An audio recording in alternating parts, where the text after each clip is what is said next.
Hey everyone, in this session, let's explore a wonderful summer training opportunity which is provided by NII. So if you are interested in gaining hands-on training for short duration of time, then this short-term training would be a good option for you. So as I mentioned, NII has opened this short-term training opportunity applications. So usually they offer this summer training for 6-month duration in 2 sessions. The session 1 is from July to December and the second session is from January to June. If you talk about the eligibility criteria, you must have a good academic record. You must have obtained first division mark, that is around 60% aggregate score in all of your major examination. So the student who are currently pursuing their master degree like MSc, MVSc, MTech or integrated master student in their last year are eligible to apply. And the students who have already completed their master degree are not eligible to apply. Students who are currently pursuing the final year of their 4-year, 8-semester graduation degree, that is BE or BTech, may also apply, and your application must be forwarded through head of your department, who can verify your academic resume and your percentage of your marks. Every department can only forward maximum 2 requests, and the broad areas of research domain where you can work are immunity and infection, genetics, cell signal and cancer biology. Along with that, chemical biology, biochemistry, structure biology.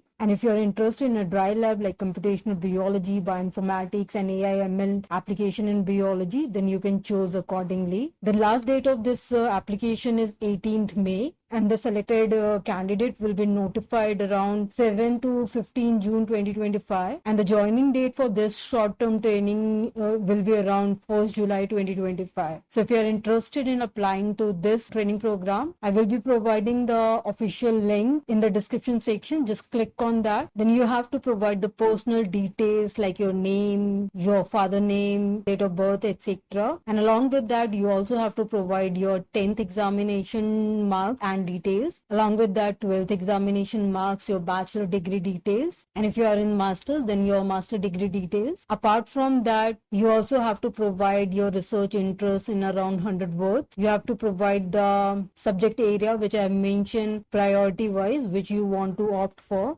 And you have to provide your recent resume in PDF form. You also need to upload authorization letter, and the request must be forwarded through the head of the department. Along with that, you also need to upload the signature in either JPG, PNG format. And finally, you also require to provide them passport size photograph in JPG and PNG form. Once you are done with providing the details and uploading the documents, you can submit the application. I hope you have liked the session. Don't forget to like and subscribe the channel and do share these information among your scientific endeavor. Thank you.